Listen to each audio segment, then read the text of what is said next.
حضرت ابو بکر صدیق جب خلیفہ بنے تو جانتے ہیں، اب مثال کے طور پر یہ محراب ہے، اگر میں نماز پڑھانے کے لیے کھڑا ہوا تو یہاں میں کھڑا ہوا اور سامنے ادھر سجدہ کر رہا ہوں، یہی ہوتا ہے۔ حضرت ابو بکر صدیق رضی اللہ تعالیٰ عنہ نے اپنی اس خلافت کے زمانے میں محراب کی دیوار کو آگے سے نکال کر پیچھے کر لیا، تھوڑا پیچھے کر لیا۔ کہا، پوچھا کیوں؟ حضور کا جو محراب تھا اس کو دیوار میں لے لیا اور تھوڑا سا چھوڑ دیا جہاں حضور قدم رکھتے تھے، اتنا چھوڑ دیا، باقی کا دیوار کے اندر لے لیا۔ کہا کیوں؟ کہا مجھے گوارا نہیں کہ کبھی کوئی حضور کی سجدہ گاہ پر چل کر چلا جائے۔ حضور نے یہاں سجدہ کیا ہے اور اتنا اس لیے چھوڑا کہ اب قیامت تک جو بھی امام آئے سجدہ وہاں کرے جہاں میرے آقا کے قدم تھے۔ ایک بہت اہم بات میں عرض کرتا ہوں، حضرت ابو بکر صدیق کی زندگی کا خلاصہ، حضرت عمر فاروق اعظم کی زندگی کا خلاصہ، عثمان ابن عفان کی زندگی کا خلاصہ، حیدر کرار رضوان اللہ تعالی علیہ مجمعین کی زندگی کا خلاصہ، جو انہوں نے محبت رسول پیش کی ہے، ان تمام محبتوں کے مجموعے کا نام مسلک اعلی حضرت ہے۔ بات اب سمجھ میں آ گئی، کوئی نئی چیز نہیں ہے۔ ہمارے ہاں جو محبتیں پیش کی گئیں حضور پاک کے متعلق، یعنی خلفائے راشدین کے کیے ہوئے طریقوں کو ہی بیان کیا گیا ہے۔ اگر بریلی کے تاجدار نے کہیں یہ کہہ دیا دشمن احمد پہ شدت کیجئے، ملحدوں کی کیا مروت کیجئے، غیظ میں جل جائیں بے دینوں کے دل، یا رسول اللہ کی کثرت کیجئے، یا اگر کہا ہے تو اپنے پیٹ سے نہیں کہا، یعنی خلفائے راشدین کا طریقہ دیکھا، وہ حضور کے دشمنوں پر شدت کرتے تھے، اور قرآن بھی کہہ رہا ہے اشداء علی الکفار، یہ صحابہ وہ ہیں جو کافروں پر بہت سخت تھے۔ کس لیے؟ اس لیے نہیں کہ یہ کتے کی طرح دکھتے ہیں، اس لیے کہ مصطفیٰ کی دشمنی پالتے ہیں، چاہے وہ کتنے بھی خوبصورت ہوں، اگر سینے میں مصطفیٰ کی دشمنی پالتے ہیں تو ان کے لیے ہم سخت لہجہ ہی اختیار کریں گے۔ یہ سختی جو اعلیٰ حضرت کے شعر میں آپ کو نظر آ رہی ہے، بعض لوگ کہتے ہیں کیا مولانا اتنا سکھا رہے ہیں، دشمن احمد پہ شدت کیجئے، دشمن احمد پہ شدت کیجئے، یہ سب شدت کرنے کا طریقہ سکھایا جا رہا ہے۔ میرے عزیزو، یہ بریلی کے تاجدار نے نہیں سکھایا، یہ رسول اللہ کے عمر فاروق نے سکھایا ہے۔ ہاں، ان کی زندگی پاک میں جس نے رسول کا فیصلہ نہیں مانا، اس کے ساتھ عمر فاروق نے کیا کیا یہ تو سب کو معلوم ہے۔ بشر نام کا ایک منافق، نام کا مسلمان تھا، حضور کے پاس آیا، ایک یہودی کے اس کے درمیان معاملہ تھا، حضور نے فیصلہ اس یہودی کے حق میں کیا، جو حق تھا، جو صحیح تھا وہ فیصلہ کیا، باہر آ کر کہا نہیں مجھے یہ فیصلہ منظور نہیں، میں عمر کے پاس فیصلہ کراؤں گا۔ وہ وہاں آئے اور اس یہودی نے حضرت عمر سے کہا ہم رسول کے پاس گئے تھے تمہارے، اور انہوں نے میرے حق میں فیصلہ کیا، یہ تمہارا مسلمان بھائی ہے، اپنے نبی کے فیصلے کو نہیں مانتا۔ حضرت عمر اندر تلوار لے کر کے آئے اور اس کی گردن اڑائی اور کہا جو میرے نبی کا فیصلہ نہیں مانتا، عمر اس کا فیصلہ یہی کرتا ہے۔ اب مجھے بتاؤ، دشمن احمد پہ شدت کیجئے یہ کس نے کہا، کہاں سے کہا؟ یہ حضرت عمر نے سکھایا ہے رضی اللہ تعالیٰ عنہ۔ لوگ ہم سے یہ کہتے ہیں کہ آپ سخت لہجے میں بات کرتے ہیں، آپ کو پتا ہے عمیر بن وہب ایک ایسا شخص جو شیطان قریش اس کو کہتے تھے، جنگ بدر میں سب کو ابھارنے والا، اور وہ شخص آیا تھا مدینہ طیبہ، اس کا بیٹا قید تھا حضور کی بارگاہ میں، بدر کے قیدیوں میں وہاں پر قید تھا حضور صلی اللہ علیہ وسلم کے پاس۔ عمیر بن وہب دشمنی میں کھار کھا رہا تھا کہ کسی نہ کسی طرح سے میں بدلہ لے لوں، بدر میں کتنے لوگوں کو مار دیا ان لوگوں نے، ہم بہت بڑی تعداد میں تھے پھر بھی یہ مسلمان جیت گئے، اور مکہ میں روز ٹینشن میں رات گزارتا تھا۔ ایک ایسا ہی شخص ملا، صفوان نام تھا، اور اس کا بھی پرابلم وہی تھا، اس کے باپ کو بدر میں مار دیا گیا تھا، اس کا بیٹا قید تھا، اس کا باپ مرا تھا، تو دونوں کا سیم پرابلم، تو دونوں بیٹھ کر کے کعبہ کے حتیم کے اندر فیصلہ کرتے ہیں۔ صفوان بہت پیسے والا تھا، عمیر سے کہا تو اگر جا کر کے محمد کا قتل کر کے آئے تو میں تیرے سارے قرضے چکا دوں گا اور تیرے بچوں کی باقی سب کی پرورش میں خود اپنے ذمہ لوں گا۔ معاہدہ کر لیا اور تلوار بھی دے دیا، زہر لگا کر کے عمیر کو مدینہ بھیج دیا۔ مدینہ آیا عمیر، کیا کرنے کے لیے؟ میرے آقا صلی اللہ علیہ وسلم کا قتل کرنے کے لیے، لیکن کس بہانے سے آیا کہ بیٹے کی خیر خیریت پوچھنے جا رہا ہوں، قیدی ہے نا، حضور کی بارگاہ میں قیدی ہے۔ اب یہ وہ وقت تھا جب رسول پاک صلی اللہ علیہ وسلم مسجد نبوی میں ہیں، اور حضرت عمر فاروق باہر مسجد نبوی کے باہر چند صحابہ کے ساتھ کھڑے ہیں، اور جیسے ہی عمیر بن وہب آیا، اب حدیثوں کی سب کتابیں اٹھا کر پڑھو، جو جملہ پڑھو گے تو پھر آپ کو پتہ چلے گا۔ حضرت عمر کہتے ہیں خذوا ھذا الکلب، کہتے ہیں اپنے ساتھیوں کو پکڑو اس کتے کو، پکڑو اس کتے کو۔ آپ کہتے ہیں ہم یا پھر ہمارے علماء گالیاں دیتے ہیں، حضرت عمر کیا کہہ رہے تھے؟ اب حضرت عمر نے کہا پکڑو اس کتے کو، یہ لفظ ہے، اور جا کر کے اس کی گردن میں رومال ڈال کر کے اس کو پکڑ کے لائے، کہا کیسے آنا ہوا حضور صلی اللہ علیہ وسلم کی بارگاہ میں؟ تو دشمنوں کے پاس سے ہے، اس طرف والا کیسے آیا ہے؟ تو اس نے کہا نہیں، صرف میں اپنے بیٹے کی خیر خیریت لینے کے لیے آیا ہوں۔ حضرت عمر نے کہا تمہارا فیصلہ بعد میں کرتا ہوں، پہلے حضور سے پوچھ لیتا ہوں۔ وہیں کھڑا کیا اور حضور کی بارگاہ میں اندر آیا، کہا عمیر بن وہب آیا ہے مکہ سے، کیا اس کو اندر لاؤں؟ حضور نے فرمایا اندر لے آؤ۔ اسی طرح سے اندر کھینچ کر لائے۔ حضور نے فرمایا چھوڑ دو۔ رسول پاک صلی اللہ علیہ وسلم نے پوچھا عمیر کیسا آنا ہوا؟ کہا کہ بس میں اپنے بیٹے کو دیکھنے آیا ہوں۔ آپ کے پاس قیدی ہے بیٹا۔ حضور نے پوچھا اگر بیٹے کو دیکھنے آئے تو تلوار کیوں لے آئے ہو؟ تلوار ساتھ میں کیوں لے آئے ہو؟ تو اس نے تلوار پھینک دیا دکھانے کے لیے۔ کہا اس تلوار کا کیا ہونا ہے؟ تلواریں تو ہمارے پاس بدر میں بھی تھی، کام تو نہیں آئی نا، آپ ہی کے کام آئی ساری چیزیں، تلوار میں چھوڑ دیتا ہوں۔ وہ بہانے کر رہا تھا، ہیلے بہانے کر رہا تھا۔ حضور پاک صلی اللہ علیہ وسلم نے پھر پوچھا بتاؤ عمیر کیسے آنا ہوا؟ کہا بیٹے کی خیریت لینے کے لیے۔ غیب داں رسول نے پھر پکار کر کہا عمیر وہ بات کیوں نہیں کہتے جو صفوان کے ساتھ خانہ کعبہ کے پاس کر کے آئے ہو؟ حتیم کعبہ میں بیٹھ کر کے تم نے کیا پلاننگ کی ہے وہ بات بتاؤ۔ عمیر بن وہب کی کپ کپی طاری ہو گئی۔ وہ حضور پاک کے سامنے کھڑا ہے، غیب داں رسول کے پاس کھڑا ہے۔ میرے آقا کی اتنی بات سن کر کے اس نے کہا اشہد ان لا الہ الا اللہ واشہد انک محمد رسول اللہ صلی اللہ علیہ وسلم، میں گواہی دیتا ہوں آپ اللہ کے رسول ہیں۔ کلمہ طیبہ پڑھا، داخل اسلام ہوا، بیٹا بھی باپ بھی حضور پاک صلی اللہ علیہ وسلم نے آزاد کیا۔ حضرت عمر جو گمچھا ڈالے تھے، رومال ڈالے تھے، اب گلے میں ہاتھ ڈال کر باہر لے آتے ہیں، گلے میں ہاتھ ڈال کر باہر لے آتے ہیں۔ اور جو صحابہ کھڑے تھے ان کے سامنے جو کہتے ہیں یہ سکھایا ہے عمر فاروق نے مسلک کیا ہونا چاہیے، تمہارا مذہب اور مسلک کیا ہونا چاہیے؟ کہتے ہیں واللہ انی لخنزیر احب الی، کہتے ہیں تھوڑی دیر پہلے اس سے تھوڑا سا اچھا مجھے خنزیر لگتا تھا۔ خنزیر غلیظ جانور، حضرت عمر کہتے ہیں میں اس کو خنزیر کو اس سے بہتر سمجھتا تھا عمیر بن وہب سے، کیونکہ میرے اندر اس قدر اس سے نفرت تھی کہ یہ رسول پاک کے خلاف پورے مکہ والوں کو بھڑکا کے لایا تھا۔ اے صحابہ سنو، ابھی یہ ایمان لایا ہے، اب مجھے میرے اپنے عزیز بیٹے سے زیادہ یہ محبوب ہے، میرے اپنے بیٹے سے زیادہ میں اس سے محبت کرتا ہوں۔ تو پتہ یہ چلا ایمان کا حصہ حضور سے جڑا ہوا ہے، وہ اپنے ہو گئے تو رحمت پروردگار اپنی۔ اسی لیے حضرت تاج الشریعہ رحمت اللہ تعالیٰ علیہ نے فرمایا ہے نبی سے ہو جو بیگانہ اسے دل سے جدا کر دیں، پدر مادر برادر جان و مال ان پر فدا کر دیں۔ ہاں اگر وہ حضور کا ہے تو ہمارا ہے، اور اگر حضور سے اس کی کوئی چپکلش ہے تو پھر وہ ہماری ماں سے پیدا کیوں نہ ہوا ہو، دودھ میں سے مکھی کی طرح ہم نکال دیں گے۔ یہی ہمارے ایمان کا رشتہ ہے، اسی پر ہماری زندگی بھی گزرتی ہے۔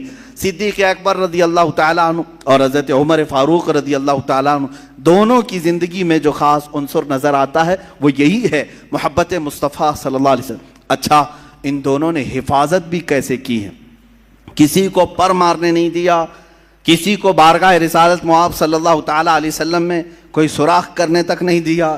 آپ کو پتہ ہے مسجد نبوی شریف میں حضور صلی اللہ علیہ وسلم کی وفات کے بعد حضرت عمر کا معاملہ یہ تھا، حضور تو قبر انور میں ہے نا، حضور قبر انور میں ہیں، یہ سب لوگ آج سنیں۔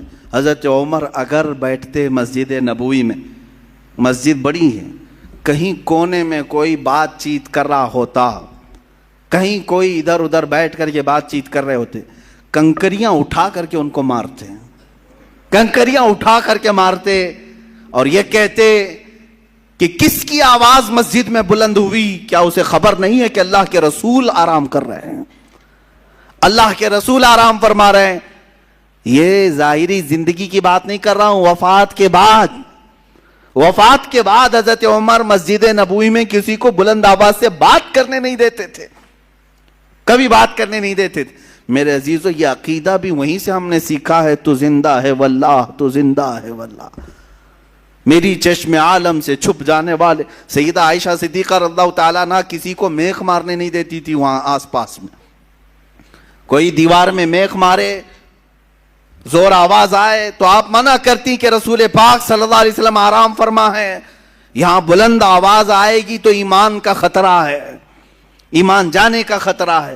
یہ حضرت عمر فاروق رضی اللہ تعالیٰ عنہ کا ادب تھا, اور حضرت صدیق اکبر رضی اللہ تعالیٰ عنہ کا بھی ادب یہی ہے. میرے عزیزو, ان کی زندگیوں میں کوئی بھی اگر خاص وصف تمہیں نظر آتا ہے تو حضور کے ارد گرد گھومتا ہی نظر آئے گا. آپ کو میں بتاؤں, جہاں آج مسجد نبوی شریف میں محراب ہے میرے آقا صلی اللہ علیہ وسلم, محراب ہے, آج بھی ہے, وہ محراب بھی ہے, منبر بھی ہے. حضور اکرم صلی اللہ علیہ وسلم جہاں کھڑے ہو کر کے نماز پڑھاتے تھے وہ محراب آج بھی موجود ہے, منبر قریب میں ہے. لیکن حضرت ابوبکر صدیق جب خلیفہ بنے تو جانتے ہیں, اب مثال کے طور پر یہ محراب ہے, اگر میں یہ نماز پڑھانے کے لیے کھڑا ہوا تو یہاں میں کھڑا ہوا اور سامنے ادھر سجدہ کر رہا ہوں, یہی ہوتا ہے. حضرت ابوبکر صدیق رضی اللہ تعالیٰ عنہ نے اپنی اس خلافت کے زمانے میں محراب کی دیوار کو آگے سے نکال کر پیچھے کر لیا, تھوڑا پیچھے کر لیا. کہا, پوچھا کیوں؟ حضور کا جو محراب تھا اس کو دیوار میں لے لیا اور تھوڑا سا چھوڑ دیا, جہاں حضور قدم رکھتے تھے اتنا چھوڑ دیا, باقی کا دیوار کے اندر لے لیا. کہا کیوں؟ کہا مجھے گوارا نہیں کہ کبھی کوئی حضور کی سجدہ گاہ پر چل کر چلا جائے. حضور نے یہاں سجدہ کیا ہے اور اتنا اس لیے چھوڑا کہ اب قیامت تک جو بھی امام آئے سجدہ وہاں کرے جہاں میرے آقا کے قدم تھے, سجدہ وہاں کرے جہاں رسول پاک قدم رکھ کر کھڑے ہوتے تھے. یہ صدیق اکبر کا ادب ہے, عشق رسالت معاب صلی اللہ علیہ وسلم.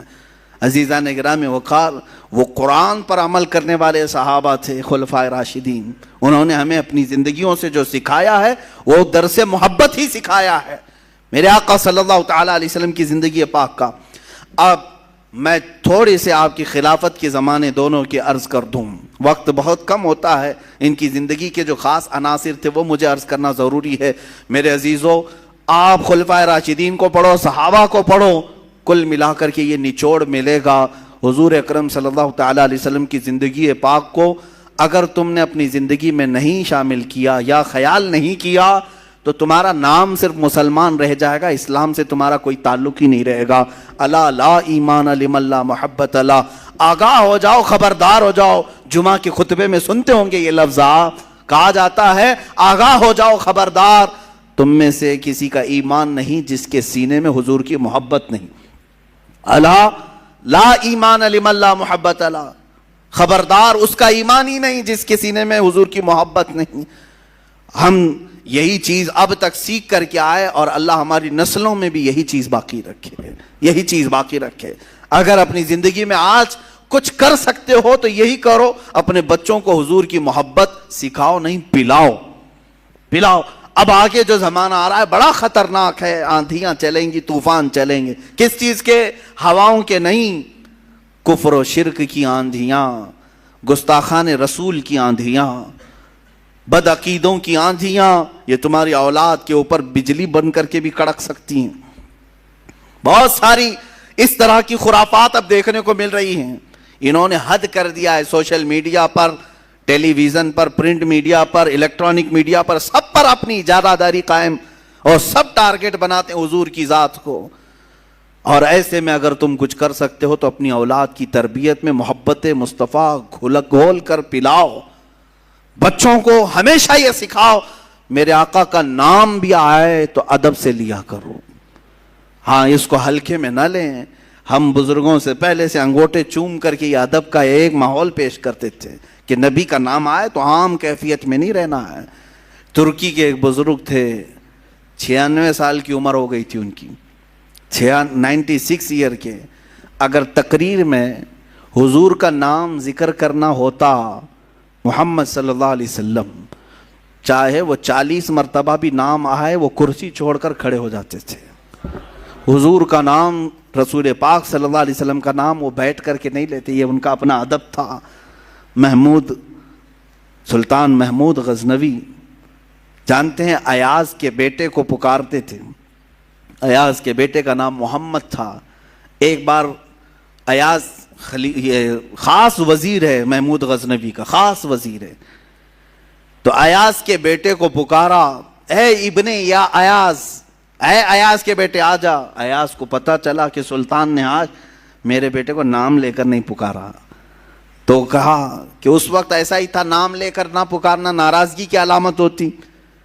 بعد میں ادب سے آ کر کے پوچھا محمود سے، سلطان محمود سے، کیا آپ اس خادم زادے سے کوئی غصے میں ہیں، ناراض ہیں؟ میرے بیٹے سے کوئی غلطی خطا ہوئی ہے؟ اس کا نام لے کر نہ پکار کر اسے ابن ایاز کہا.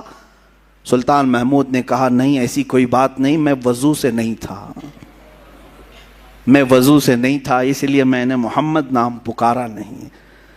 اور اس بارگاہ میں اگر ہم جائیں جس کو پوری دنیا علامہ جامی کہتی ہے، فارسی کے مشہور زمانہ، فارسی کے وہ امام عشق و محبت ہے، کہتے ہیں 1000 بار بشویم دہن ز مشک و گلاب، ہنوز نام تو گفتن کمال بے ادبیز. 1000 بار میں مشک اور گلاب سے اپنا منہ دھو لوں پھر بھی یا رسول اللہ آپ کا نام زبان پر لانا میں بے ادبی سمجھتا ہوں. اور پھر جنید و بایزید، ان کا کیا حال ہے کہ کیا گیا ہے، ادب گاہست زیر آسمان از عرش نازک تر، نفس گم کردہ می آیت جنید و بایزید اینجا.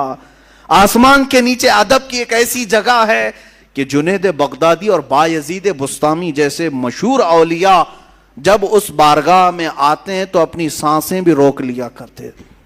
حضور کے دربار میں آنے کے بعد سانس روک لیتے، کیوں؟ کہ نکلنے والی سانسوں سے حضور کی بے ادبی نہ ہو جائے.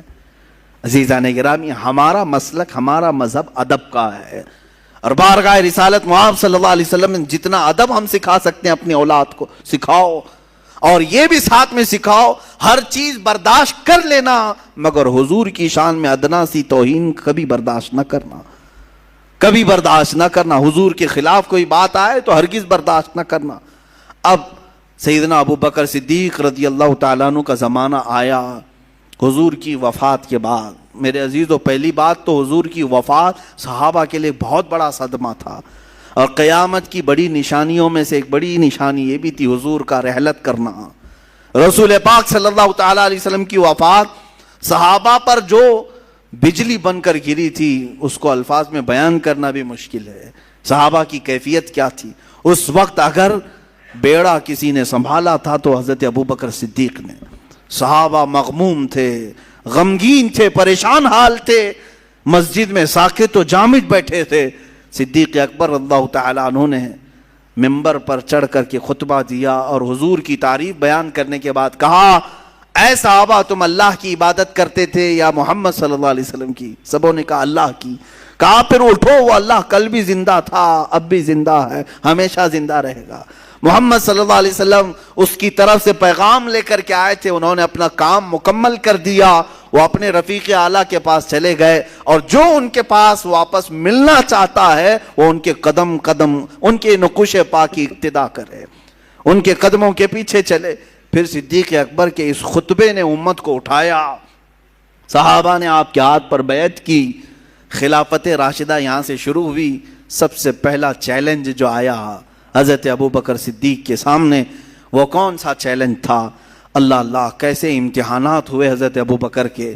ایک لشکر حضرت اسامہ بن زید کی سپہ سالاری میں ملک شام جا رہا تھا، اس میں بہت صحابہ تھے، اور اچانک مسیلمہ کذاب، ایک شخص ہے مسیلمہ نام کا، اس نے اپنے نبی ہونے کا دعویٰ کر دیا کہ محمد صلی اللہ علیہ وسلم کے بعد میں نبی ہوں.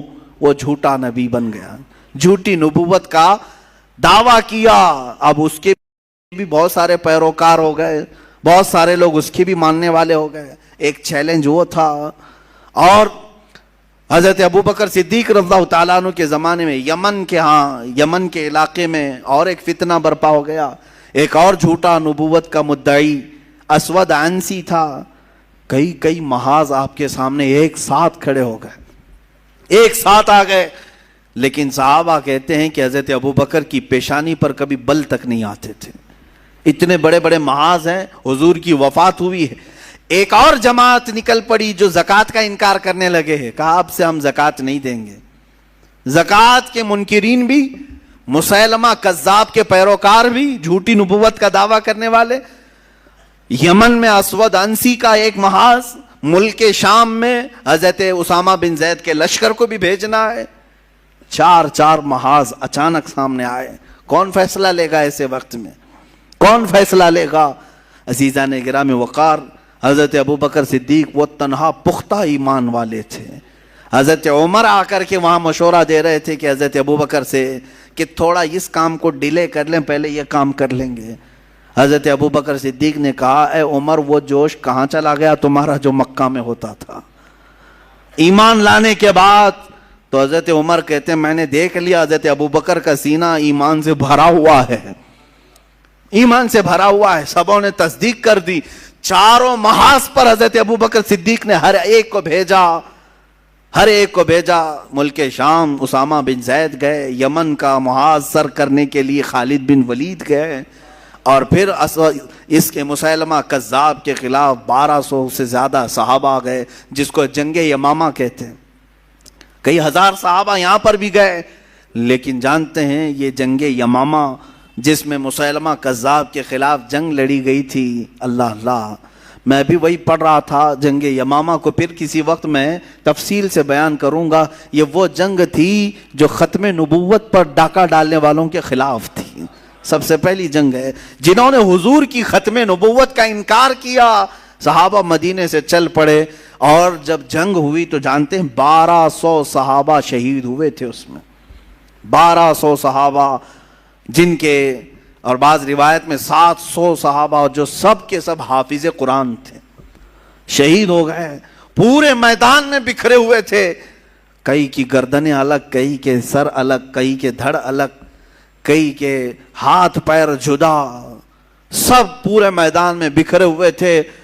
روایت لکھنے والوں نے دیکھا اور کہا جتنے بھی وہاں پر لاشیں تھی ہم نے دیکھا سب کے چہرے مسکرا رہے تھے، سب کے چہرے چمک رہے تھے، سب کے چہرے دمک رہے تھے۔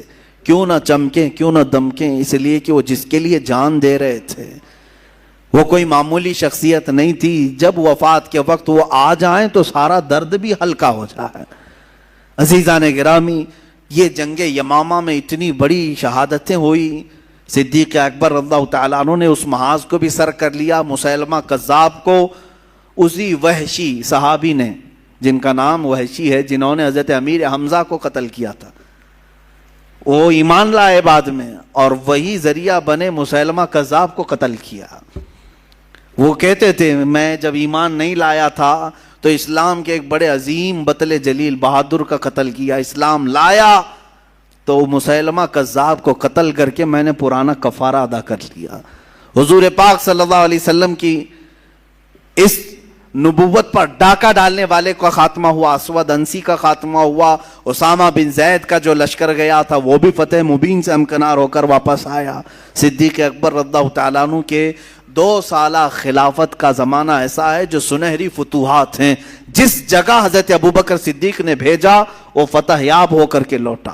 آپ کی زندگی پاک میں اسلامی سلطنتیں وسیع ہوتی رہیں، بڑھتی رہیں، صرف 2 سال لیکن ایسے رہے حضرت ابوبکر صدیق کہ اسلامی سلطنتوں کو وسیع کرنے کی ہمیشہ فکر رہتی، لیکن ایک غم ہمیشہ رہتا تھا، حضور کے قریب، حضور پاک کے چہرے کو نہ دیکھنے کا غم۔ حضور اکرم صلی اللہ علیہ وسلم کے روضہ اطہر کے پاس جاتے تو بے اختیار رونے لگ جاتے تھے، اور آپ کی وفات اسی غم مصطفیٰ میں ہو گئی۔ رسول پاک صلی اللہ تعالیٰ علیہ وسلم کی یہ خلیل، حضور کے یہ یار غار، جنہوں نے حضور صلی اللہ علیہ وسلم کے لیے اپنی سب چیزیں قربان کی تھی۔ عزیزان گرامی وقار، حضور کی طرف اس قدر ادب کا ماحول میں نے کسی اور میں نہیں دیکھا جو حضرت ابوبکر صدیق میں دیکھا۔ صدیق اکبر رضی اللہ تعالیٰ عنہ ہمیشہ حضور صلی اللہ علیہ وسلم کے آگے پیچھے، ہجرت کے موقع پر کبھی دائیں چلتے، کبھی بائیں، کبھی آگے کبھی پیچھے۔ حضور پوچھتے ایسا کیوں کر رہے ہو؟ حضرت ابو بکر کہتے کہ مجھے لگتا ہے کہیں سے کوئی تیر چلے تو میرے اوپر آ جائے۔ حضور صلی اللہ تعالی علیہ وسلم جب جنگ بدر میں تھے تو حضرت علی رضی اللہ تعالیٰ عنہ سے پوچھا گیا، حیدر کرار ہے، شیر خدا ہے، ان کی شجاعت پر کسی کو کوئی سوال ہی نہیں، پوچھا گیا صحابہ میں سب سے زیادہ بہادر کون تھا، صحابہ میں سب سے زیادہ شجاعت والا کون تھا؟ حضرت علی کہتے ہیں میری نظر سے اگر پوچھو گے تو ابو بکر صدیق تھے۔ کہا کیوں؟ کہا بدر کے موقع پر جب حضور کا خیمہ لگایا گیا تو دشمن پورے بہت غرور میں ناچ رہے تھے، بات اس چیز کی آ گئی کہ حضور کی حفاظت کے لیے کون کھڑا رہے گا، اس کی ذمہ داری کتنی بڑی ہوتی ہے۔ حضور کی حفاظت کے لیے جو کھڑا، کچھ بھی اگر حضور کو ہوا تو حفاظت کرنے والا پہلے پکڑا جائے گا، پہلے پکڑا جائے گا، اس کے اوپر ساری چیزیں